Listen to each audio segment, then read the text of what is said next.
이제 하나님 말씀 같이 보겠습니다. 오늘 말씀은 에베소서 5장 22절로 33절 말씀입니다. 에베소서 5장 22절로 33절 말씀입니다.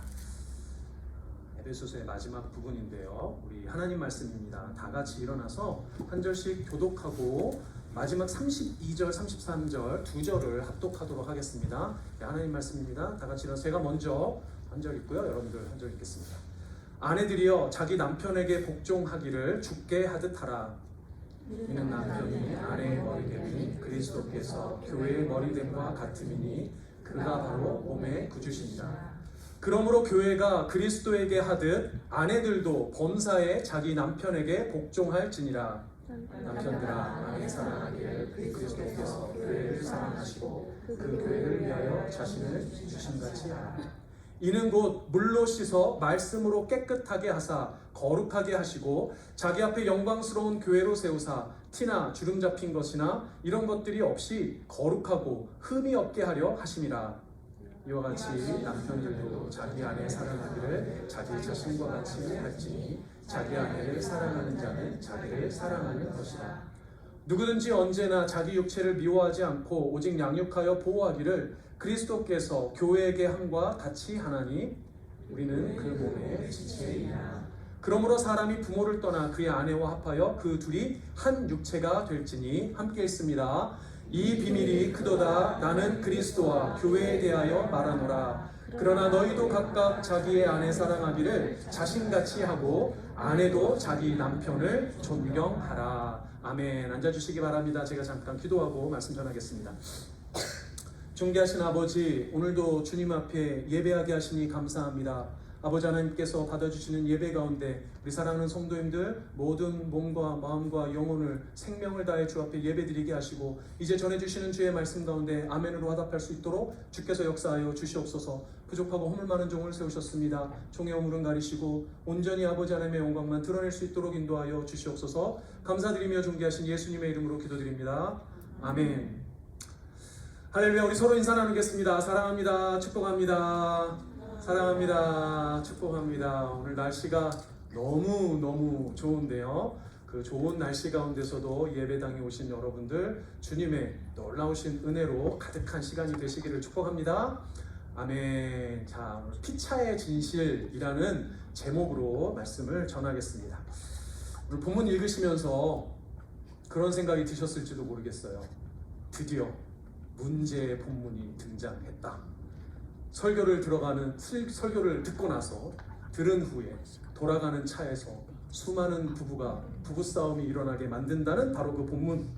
22절에서는 남성들의 목소리가 커지고 25절에서는 여성들의 목소리가 커진다는 바로 그 본문. 오늘 본문이죠. 여러분들, 오늘은 정반대의 역사가 일어나기를 성령님께서 우리 성도님들 충만하게 하셔서 정말로 하나님 말씀을 주신 대로 화목하게 되는 여러분들 되시기를 주의 이름으로 축복합니다. 그런 의미에서 22절 여성분들이 한번 읽어볼게요. 22절 여성분들 함께 읽어보겠습니다. 여성분들 성경 안 펴셨나요? 22절 우리 앞에 다시 올려주시겠어요? 앞에 22절. 네, 22절 우리 함께 읽어보겠습니다. 여성분들만 읽어보겠습니다. 여성분들만 22절 시작. 아내들이여 자기 남편에게 복종하기를 주께 하듯 하라. 네, 이건 아내들이 들어야 되는 말씀이죠. 남편들이 자꾸 가가지고 아내 들어, 이거 아니죠. 자, 반대로 25절 열어주시겠어요? 자, 우리 남편분들이 25절 읽겠습니다. 시작. 남편들아 아내 사랑하기를 그리스도께서 교회를 사랑하시고 그 교회를 위하여 자신을 주심같이 하라. 아멘. 자, 오늘 본문은 이 남편과 아내에 대한 이야기들을 주로 다루고 있어서 여러분들이 이제 그런 쪽의 메시지로 듣기가 쉽습니다. 특히 여러분들 오늘 남성과 여성으로도 여러분들을 구별할 수 있지만 오늘 여기 계신 분들 중에는 결혼을 이미 한 기혼 분들도 계시지만 결혼하지 않은 미혼 분들도 계시잖아요. 저는 바라기를 오늘 이 말씀 이후에 남편과 아내가 이미 있으신 분들은 부부관계가 더욱더 아름다워지기를 소망합니다. 그리고 아직 결혼을 하지 않은 우리 청년들을 비롯한 그 이하의 모든 성도님들은 그런 하나님께서 원하시는 부부관계를 이런 부부관계를 맺어야겠구나 하고 소망하는 시간이 되기를 바랍니다. 특히 오늘 본문은 단순히 부부관계만을 다룬 것 같지만 부부관계만을 이야기하는 것이 아니고 보다 더 깊은 영적인 의미가 또한 담겨져 있어요. 특별히 에베소서가 담아내고자 하는 그 깊은 진리를 여러분들이 이 시간 깨닫는 그런 시간이 되었으면 좋겠습니다. 먼저 해결을 하고 가야 되는 한 가지 부분이 있는데요. 그게 뭐냐면 예전에 제가 사역하던 교회에 한 여자 청년이 저를 찾아왔어요. 그리고는 이렇게 질문을 하는 겁니다. 성경은 여성에 대한 성차별을 하는 것 같은데 어떻게 생각하냐고 이제 저에게 물어보는 거예요. 그때 들고 왔던 본문이 고린도 전서입니다. 제가 잊어먹지도 않고 기억하고 있어요. 고린도 전서 본문이 어떤 본문이냐면 14장 34절 말씀입니다. 고린도 전서 14장 34절 여자는 교회에서 잠잠하라. 그들에게는 말하는 것을 허락함이 없나니 율법에 이른 것 같이 오직 복종할 것이요. 이 본문이었어요. 왜 여자는 교회에서 말하면 안 되냐? 그냥 입 다물고 가만히 있어야 하는 거냐? 오직 복종만 해야 한다니 이거는 완전히 남녀차별, 성차별 아니냐? 이런 논리로 이해를 한 거죠. 사실 우리나라는 한국 사람들의 정서나 문화는 여전히도 어떤 유교적인 잔재가 남아 있습니다. 그러니까 이런 속담 있죠? 암탉이 울면 집안이 망한다. 여자의 목소리는 담을 넘으면 안 된다. 이런 류의 유교적인 이런 이야기들입니다. 유교 사상이 남아 있는 거죠. 그런데 그런 유교적인 사상적 잔재가 지금까지도 일정한 영향을 주는 거예요. 그래서 젊은 세대는 물론이고 노년 세대, 장년 세대에게도 이런 말들이 오해를 일으키고 일종의 세대 차이까지 만들어내는 것을 볼 수가 있습니다. 그런데 이런 유교적 잔재가 어디까지 들어왔냐면 교회까지 들어오는 거예요. 교회까지 들어오면서 이 성경의 진리를 이상하게 왜곡해 버린 겁니다. 여러분들 지난주에 말씀드린 대로 이런 영향 속에 성경의 진리를 오해하면 잘못 이해하고 하나님을 잘못 이해하고 이 청년과 같이 망설이는 신앙을 가질 수 있다는 거예요. 그래서 오늘 이 부분을 먼저 조금 이야기를 해야 될 것 같아요. 자, 같이 한 가지 말씀을 더 찾아볼 텐데 같은 고린도전서에서 사도 바울은 이렇게 말합니다. 고린도전서 11장입니다. 그러나 주 안에는 남자 없이 여자만 있지 않고 여자 없이 남자만 있지 아니하니라. 12절입니다. 여러분들 같이 읽어보겠습니다. 시작. 이는 여자가 남자에게서 난 것 같이 남자도 여자로 말미암아 났음이라. 그리고 모든 것은 하나님에게서 났느니라. 사실 이 말씀을 보면요, 사도 바울은 남자와 여자가 본질적으로 같은 하나님의 완전히 동등한 피조물이라고 말하고 있어요. 조금 어렵게 표현하면 기능이나 역할이 아닌 존재적 가치에 있어서 완전하게 동등하다는 거예요. 존재적 가치에 있어서 완전히 동등한 겁니다. 그런데 여러분들 당시의 시대 상황에서 바울의 이런 남녀 평등에 대한 개념은요, 아주 무진장급진적인 거예요. 심지어 지금 이 시대에도 이런 수준의 남녀 평등이 잘 이루어지고 있지 않아요.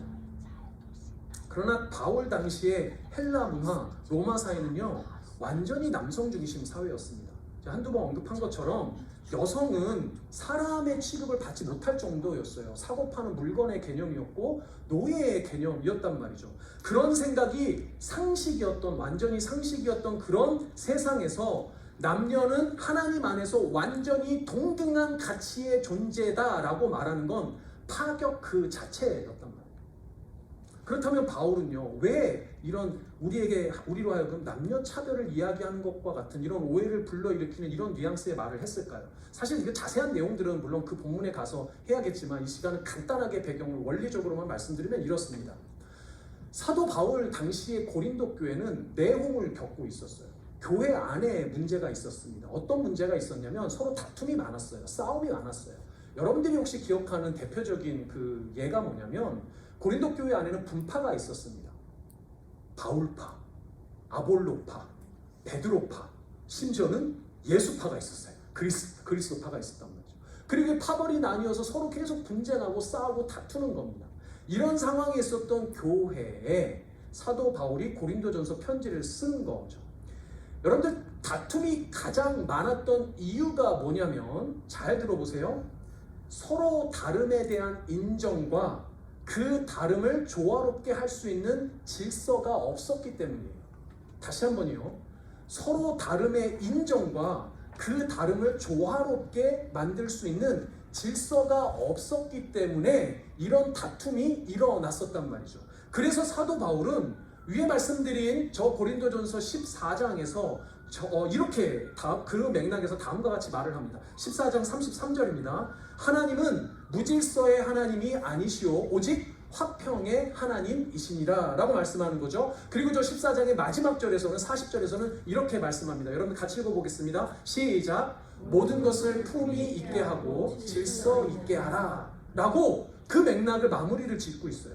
그러니까 모든 교회의 일, 사실 성도의 삶은 질서가 있어야 하고 품위가 있어야 하며 결국은 화평을 지향해야 된다는 거예요. 다툼이 많았기 때문에 이렇게 말을 하는 겁니다. 근데 저기에서 품위 있게라는 단어가 어떤 단어냐면 적절하게나 적당하게로도 번역될 수 있는 단어예요. 이걸 좀 풀이해서 말씀드리면 이렇게 되는 겁니다. 각자에게 주어진 역할과 은사에 알맞게 라는 뜻이에요. 다시 한번요. 각자에게 주어진 역할과 은사에 알맞게 라는 뜻이 저 품위 있게 라는 뜻이 갖고 있는 거예요. 그러니까 남자는 남자의 역할과 은사에 알맞게, 여자는 여자의 역할과 은사에 알맞게 행하는 것을 의미하는 겁니다. 그것이 질서 있고 품위 있게 생각하고 행동하는 거죠.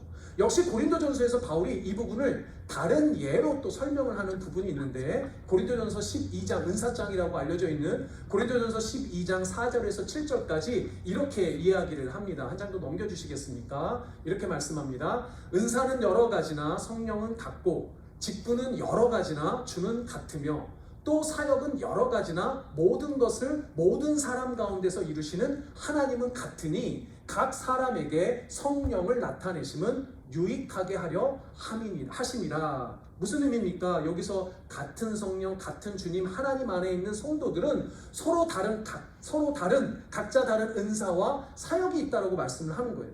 그래서 결국은 합력하여 선을 이루시는 그 한 하나님 안에서 서로 각각에게 맡겨진 은사와 사역을 열심히 조화롭게 하는 거예요. 이것이 질서와 다름의 개념이고 원리라는 겁니다. 왜 이 이야기를 오늘 본문에 앞서서 먼저 하냐면 오늘 본문을 읽으시면서 일부 혹시 어떤 여성분들, 뭐 남성분들이 그럴 수도 있을 것 같은데요. 이렇게 질문할 수도 있을 것 같다는 거예요.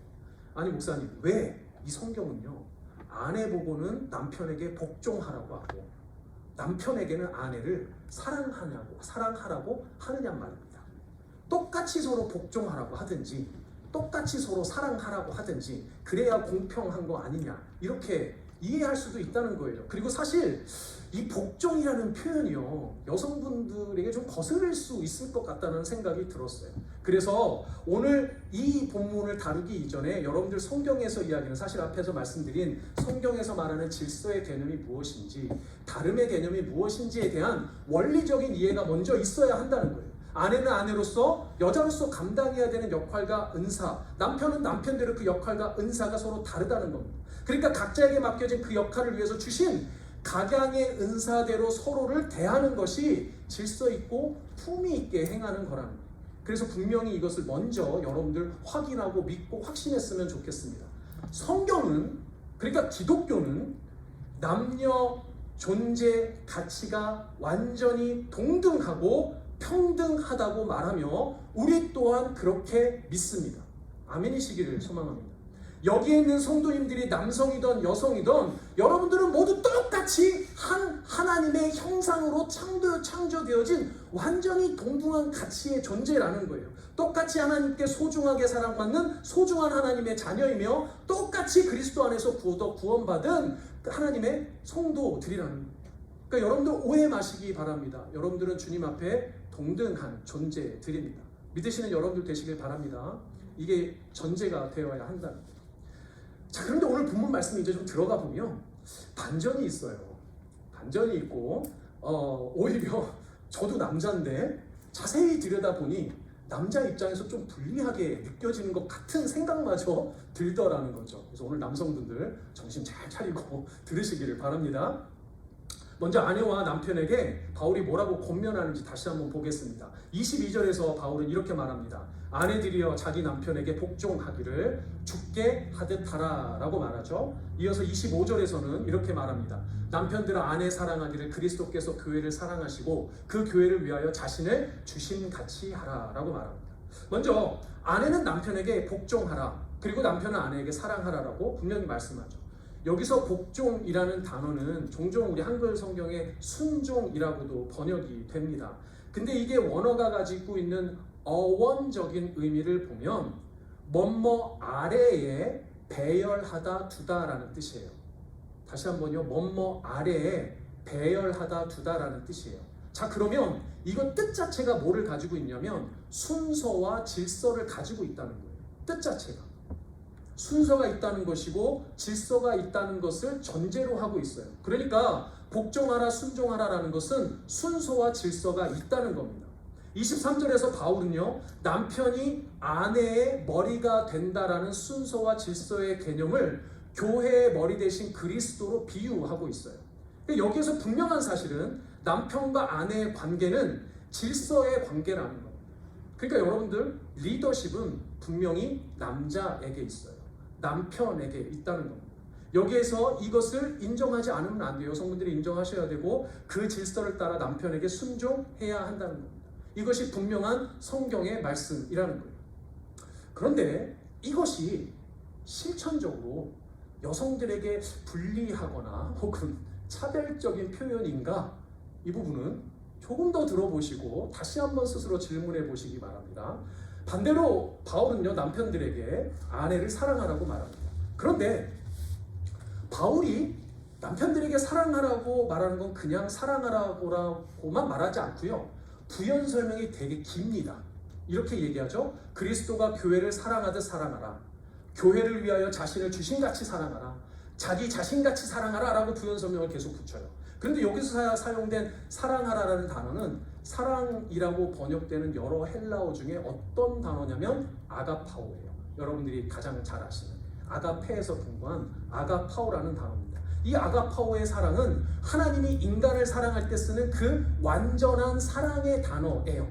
심지어 목숨을 내어주는 사랑을 의미합니다. 쉽게 말해서 남편은 아내를 위해 목숨을 내어줄 수 있어야 한다는 거예요.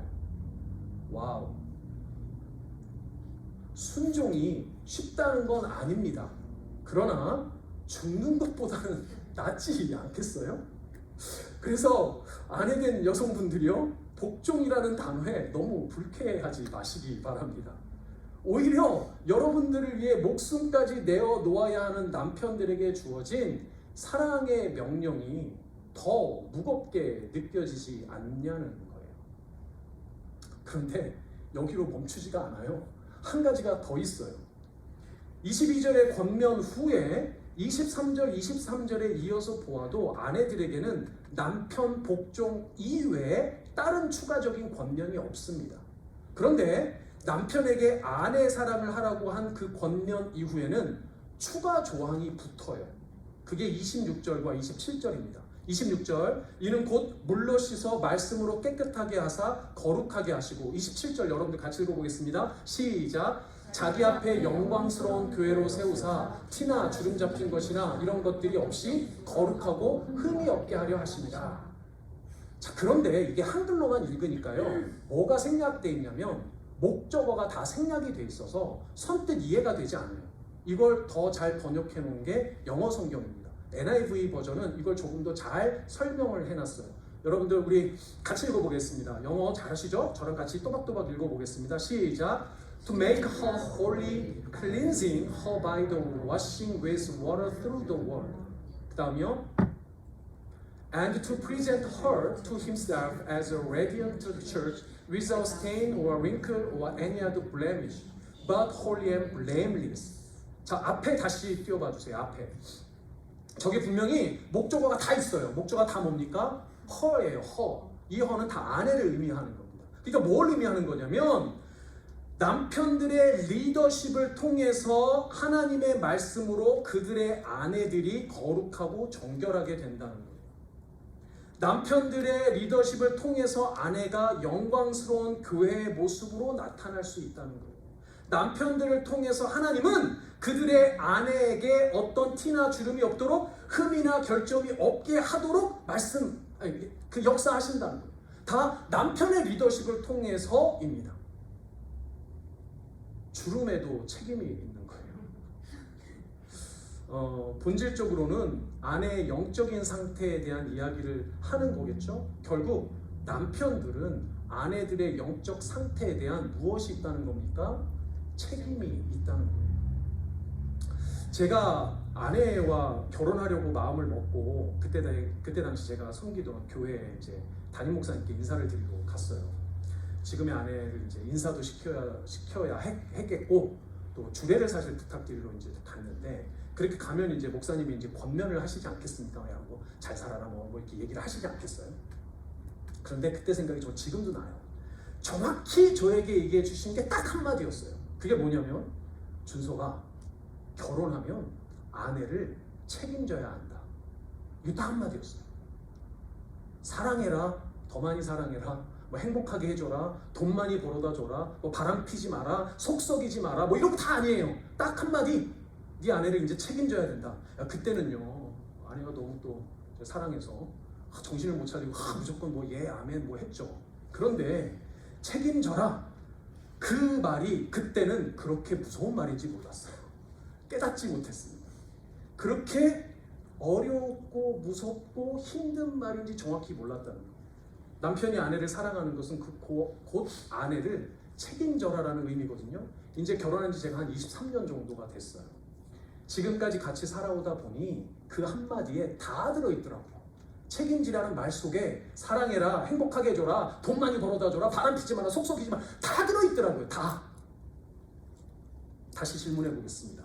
아내가 남편에게 복종하는 것, 순종하는 것이 더 어렵고 힘들까요? 아니면 남편이 아내를 사랑하고 행복하게 하고 돈 많이 벌어다 주고 바람 피지 말고 속 썩이지 말고 그렇게 책임지며 결국 목숨까지 내어줄 정도로 사랑해야 되는 게 더 어렵고 힘들까요? 여러분 각자 대답해 보시기 바랍니다. 사랑하는 우리 아내 되신 여성분들이요, 여러분들의 남편을 불쌍히 여기시길 바랍니다. 여러분들의 남편에게 기꺼이 순종하시기를 바랍니다. 여러분들의 육은 물론 영혼까지도 사랑으로 책임져야 하는 여러분들의 남편을 존귀하게 여기는 게 마땅하다는 거예요. 그리고 이제 아내가 되실 여러분들 역시 그렇게 여러분들을 사랑해주고 책임져줄 남편을 우리 청년들, 여성 청년들 만나시기를 바래요. 반대로 남편 되신 남성분들이요, 여러분들의 아내를 사랑으로 책임져 주시기를 바랍니다. 여러분들 앞에 모든 인간적인 자존심과 연약함을 다 내려놓고 기꺼이 순종하는 아내를 사랑해 주셔야 한다는 거예요. 그리고 이제 남편이 되실 남성분들, 우리 청년 남성분들, 그렇게 여러분들을 존중해주고 아껴주고 존귀하게 여기는 그런 아내를 만나시기를 축복합니다. 그런데 이것을 결론적으로 사도 바울은요 이렇게 정리를 하거든요. 33절을 보면 이렇게 정리를 합니다. 어떻게 정리하냐면 33절에 같이 읽어보겠습니다. 시작. 그러나 너희도 각각 자기의 아내 사랑하기를 자신같이 하고 아내도 자기 남편을 존경하라. 여기에서 아내 사랑은 그대로 두고 있고요, 아내들에게 남편을 복종하라고 하지 않고 존경하라고 하죠. 좀 이해가 되세요? 왜 그렇게 말하는지? 말씀드린 대로 아내를 사랑하는 그 책임을 모두 다 걸머쥐고 있는 남편을 존경하는 것이 마땅하다는 거예요. 그런데 사실 오늘 우리가 읽은 본문이 5장 22절에서 33절까지거든요. 그런데 사실 이 본문의 시작은요, 원문을 보면 22절부터 시작이 아니라 단락의 시작은 21절부터예요. 우리 한글 성경은 지금 22절부터로 아마 여러분들 성경에 끊어놓은 데가 있을 텐데, 여러분들 NIV 버전 같은 영어 성경은 보통 21절부터 헬라어에 맞춰서 끊어놨습니다. 21절이 이렇게 됩니다. 같이 읽어보겠습니다. 시작. 그리스도를 경외함으로 피차 복종하라. 그러니까 굳이 표현하면 21절과 33절의 양괄식, 수미 쌍관적인 거죠. 시작도 저렇게 시작하고 끝에도 그렇게 끝이 나는 거예요. 피차 복종하는 겁니다. 이 본문에서 부부 관계에 대해 말하고자 하는 핵심 주제는 피차 복종하는 거예요. 그래서 오늘 설교의 제목이 피차의 진실입니다. 남편과 아내는 피차 복종하는 사이라는 거예요. 남편과 아내는 피차 사랑하며 존경하는 사이입니다. 여기서 피차라는 표현은 정확히 서로가 상호 동등한 관계에서 말하는 거예요. 서로 다른 역할과 기능은 있지만 서로 동등한 존재적 가치 위에 놓인 피차 서로 복종하는 겁니다. 이 본문이 담고 있는 남편과 아내 그 피차의 관계에 담긴 그 진실을 깨닫는 여러분들이 되셨으면 좋겠습니다. 그렇게 서로 피차간 사랑하고 존경하며 서로를 귀하게 여기시는 여러분들이 되시기를 주의 이름으로 소망하고 축복합니다. 근데 사실 오늘 본문을 여기까지만 하고 나면 정확히 본문이 말하고자 하는 절반의 의미만 전달드리는 거예요. 사도 바울은 오늘 나머지 절반의 의미를 더 담고 있어요. 그게 더 깊은 의미입니다. 여러분들이 오늘 본문에서 남편과 아내의 관계를 바울이 설명할 때 지속적으로 비유를 들어 이 관계를 설명하는 것을 알 수 있을 겁니다. 그 비유의 관계가 뭐냐면 바로 그리스도와 교회의 관계예요.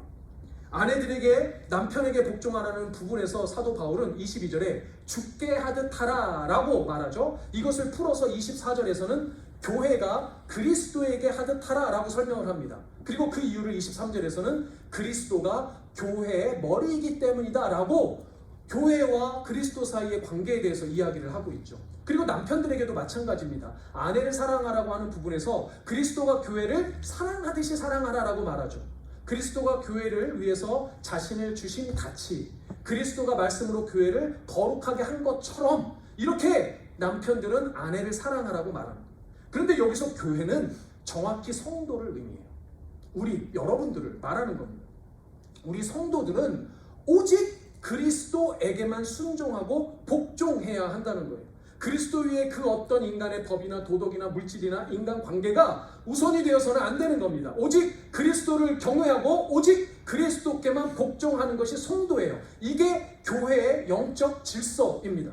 그런데 우리는 그렇게 예수 그리스도에게만 복종하면 돼요. 마치 아내가 남편에게 복종하기만 하면 되는 것처럼 그것이 말씀이 우리에게 성도에게 요구하는 전부입니다. 하지만 반대로 예수님은 이 땅에 오셔서 우리를 위해 기꺼이 목숨을 내어 놓으셨어요. 모진 고난과 멸시를 그 연약한 몸에 기꺼이 다 받아내셨습니다. 기꺼이 십자가에 오르셨고 기꺼이 우리를 위해 피 흘리셨어요. 부활 승천하신 이후에도 그의 거룩하신 말씀을 통해 우리를 여전히 정결하게 해주십니다. 우리에게 티나 주름이 생기지 않도록 지금도 안절부절하시며 이제나 저제나 우리를 살펴보시는 게 예수님이세요. 주님께 순종한다고 말은 하면서 우리는 매일 잊어버리잖아요. 우리는 매일 예수를 배반하잖아요. 부정하잖아요. 그런 우리를 심지어 영광스러운 교회로 불러주신다는 거예요. 무엇보다도 우리를 끝까지 포기하지 않고 구원의 완성이신 저 천국문까지 마지막 때까지 우리를 책임져 주신다는 겁니다. 사도 바울은 지금 이 말씀을 통해서 우리에게 이러한 그리스도의 끝까지 책임져 주는 사랑에 대해서 말하고 싶은 거예요. 그렇게 우리를 구원하신 예수 그리스도에 대한 순종을 요구하고 있는 겁니다. 그래서 사도 바울은 32절에서 이렇게 말씀하는 거예요. 이 비밀이 크도다. 나는 그리스도와 교회에 대하여 말하노라. 제가 보통 주일에 예배를 마치고 집에 들어가면 그 다음 주 주일 본문에 이 본문을 먼저 읽어보고 그 한 주 그 설교 본문의 주제를 묵상을 합니다. 지난주에 이 본문을 처음 보는데 이 사도 바울의 이 선포의 말씀이 귀를 떠나가지가 않는 거예요. 이 비밀이 크도다. 나는 그리스도와 교회에 대하여 말하노라. 오늘 본문이 분명히 남편과 아내의 관계에 대한 실천적인 권면을 담고 있는 것도 맞습니다. 남편과 아내 피차간의 진실에 대한 말씀도 우리는 오늘 분명히 새겨드려야 하고 여러분들의 삶의 자리에서 분명히 실천해야 하죠. 하지만 더 나아가 바울은 그리스도와 교회라는 또 다른 더 본질적인 피차의 진실에 대해서 말하고 싶은 거예요. 교회를 위해 우리를 위해 기꺼이 죽으셨던, 끝까지 책임지고 사랑하셨던 그 놀라운 영적 비밀에 대한 이야기를 진짜 하고 싶은 거예요. 그것이 어쩌면 사도 바울이 더욱더 깊게, 더욱더 간절히 우리에게 전하고 싶었던 피차의 진실이 아니었냔 말입니다. 그리스도와 교회의 피차의 그 진실을 깨닫지 못하면 사실은 남편과 아내의 그 피차의 영적 진실도 진짜로 깨달을 수 없다는 거예요. 여러분도 오늘 말씀드리면서 혹시 이런 생각이 들었을지도 모릅니다. 목사님, 말씀은 알겠는데요, 아무리 아내를 돌아봐도 사랑받을 만한 게 있어야 사랑하죠. 매일 잔소리만 하고 안 돼요 그게. 이렇게 말씀하시는 분 있을 수 있을 것 같아요. 반대로도 마찬가지입니다. 목사님, 남편에게 복종하라고요? 존경하라고요? 목사님이 몰라서 그래요. 존경할 만한 게 아무것도 없단 말이죠. 이렇게 생각하실 분이 있을 수도 있을 것 같아요. 그런데 여러분들 한번 생각해 보세요. 제자들이 존경받을 만해서 예수님이 무릎을 꿇고 먼저 낮은 자세로 섬김으로 발을 씻어 주신 건 아니잖아요. 그 제자들이 뭐 어떤 대단한 업적이 있고 존경받을 만한 뭐가 있어서, 사랑받을 만한 뭐가 있어서 예수님이 그들을 위해서 십자가에 죽으신 건 아니잖아요. 여러분도 마찬가지입니다. 여러분들이 뭔가 사랑받을 만해서, 여러분들이 뭔가 존경받을 만해서 하나님께서, 예수님께서 우리를 위해서 죽으신 건 아니에요. 그렇기 때문에 바울은 남편과 아내의 관계를 그리스도와 교회의 관계로 비유하신 거란 말이에요. 예수님이 우리의 자격과 뭔가 기준과 우리가 뭔가 내세울 만한 것이, 그것을 보고 우리를 사랑해 주셨다든지 우리를 위해 낮은 자세로 섬겨 주셨다든지 그런 게 아니란 말이에요. 그래서 예수님의 섬기시는 순종과 사랑이 없으면, 그 예수를 묵상하지 않으면, 그 예수와 동행하지 않으면 우리의 삶에서 그 실천도 할 수 있는 근거도 능력도 없더란 말입니다. 그러니 나를 죽기까지 사랑하신 그 나를 추앙해 주시는 그 예수를, 그 예수에게 순종하지 않을 수 없다. 그 예수를 더욱 깊이 묵상하지 않을 수 없다는 거예요. 그래야 내가 오늘 하루 내게 주어진 일상의 가장 첫 자리인 부부 관계에서 피차 사랑하며 존중하며 살 수 있기 때문입니다. 사랑하는 여러분들, 그렇게 남은 오늘 하루, 오늘 일주일, 그리고 여러분들 일상을 그 예수와 함께 사시기를 소망합니다. 그리고 여러분들의 남편과 아내, 장차 남편이 될, 아내가 될 그 사람을 위해서 피차 서로 사랑하고 존경하는 관계를 맺으셨으면 좋겠습니다. 더 나아가 우리 교회의 모든 성도분들, 여러분들이 피차 사랑하고 피차 존중하며 피차 아껴주는 그런 우리 블루진 공동체가 되었으면 좋겠습니다. 그럼 우리가 되기를 소망합니다. 아멘. 이제 끝으로 히브리서의 한 말씀을 통해서 하나님께서 우리에게 주시는 그 마지막 메시지를 함께 읽는 것으로 설교를 마무리하고, 우리가 함께 아까 전에 불렀던 예수라는 찬양을 한 번 더 부르도록 하겠습니다. 우리 히브리서 3장 1절 말씀입니다. 우리 다 같이 함께 읽는 것으로 오늘 설교 마무리하겠습니다. 같이 읽겠습니다. 시작. 그러므로 함께 하늘의 부르심을 받은 거룩한 형제들아, 우리가 믿는 도리의 사도이시며 대제사장이신 예수를 깊이 생각하라. 예수를 깊이 생각하시는 여러분들 되시길 축복합니다. 우리 예수 다시 한번 찬양하겠습니다.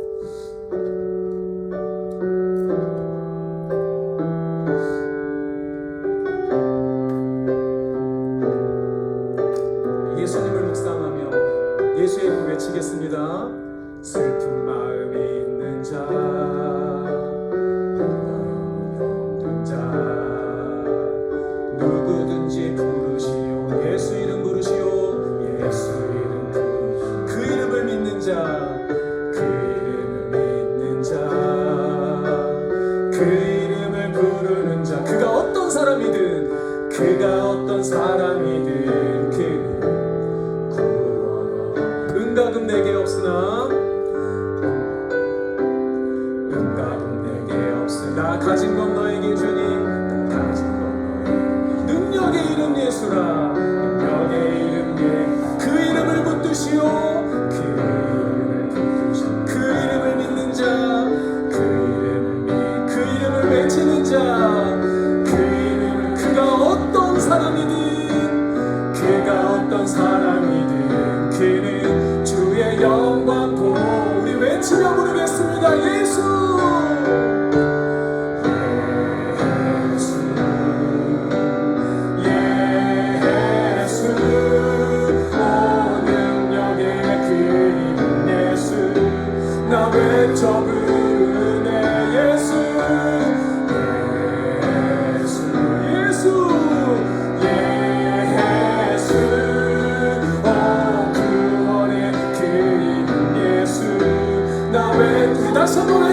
예수 예수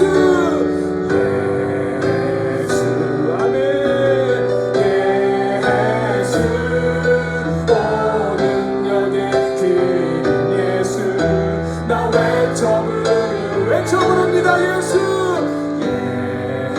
예수 아멘 예수 오 구원의 그 예수 나 외쳐 예수 그리스도 예수 그리스도 예수 그리스도 예수 그리스도 우리 마지막으로 한번 힘차게 외쳐 부릅니다 예수 그리스도 예수 그리스도 아멘. 시간 제가 잠깐 기도하고 축도하고 예배 마치겠습니다. 우리를 끝까지 사랑하심으로 책임져 주신 아버지 그 은혜를 감사합니다. 저는 아무것도 내세울 것 없고 아무 자격도 없고 사랑받을 여지도 없고 존경받을 여지도 없는데 하나님 아버지 나를 그렇게 사랑하여 주시고 그렇게 또한 섬겨주셔서 아들 예수를 이 땅에 육신의 옷을 입게 하시고 그 모진 고난과 멸시를 받게 하시며 그 십자가에 오르게 하시고 피 흘리기까지 나를 위해 죽게 하시며 나에게 생명 주시기 위해 부활하시고 승천하신 이후에도 지금도 그 말씀으로 나를 거룩하게 하시며 정결하게 하시며 다시 한번 주 앞에 서게 하신 그 은혜에 감사합니다. 우리가 모두 그 예수님에게만 순종하며 복종할 수 있는 은혜를 허락하여 주시옵소서. 내 모든 삶의 자리에 특별히 아버지 하나님 허락하신 귀한 아내와 남편을 사랑하며 존경할 수 있도록 서로 피차 간에 복종할 수 있도록 도와주시고 나에게 몸된 지체로 허락하신 내 사랑하고 귀한 우리 사랑하는 공동체의 성도님들 귀한 동역자들 아버지 하나님 그들을 역시 동일한 마음으로 피차 간에 복종하고 서로 사랑하며 존경할 수 있도록 주님께서 도와주시고 함께하여 주시옵소서. 그래서 우리 사랑하는 성도님들 어떤 삶의 자리에 놓이든지 나를 사랑하여 주신 예수 그리스도의 그 놀라운 사랑에 힘입어 늘 사랑하며 순종하며 남을 귀하게 존귀하게 여기는 사랑하고 또 아버지 하나님 늘 주님 앞에 소중히 여김받는 귀한 하나님의 자녀 귀하고 복된 주의 백성들 될 수 있도록 주께서 인도하여 주시옵소서. 지금은 우리를 구원하여 주신 예수 그리스도의 은혜와 아버지 하나님의 사랑과 성령 하나님의 교통하심이 우리를 피 흘리기까지 사랑하시며 끝까지 책임져 주신 예수 그리스도의 그 사랑과 그 책임을 닮아 내게 허락하신 아내와 남편을 내게 허락하신 귀한 공동체를 사랑으로 또 아버지 하나님 순종으로 서로 존경하며 아끼고 사랑하기를 간절히 소망하고 작정하는 우리 샬럿을 부르신 한익교회 모든 성도님들의 머리 위에 이들의 가정과 일생 위에 멀리 출타해 있는 가족들까지도 이제부터 영원토록 함께 있을지어다. 아멘.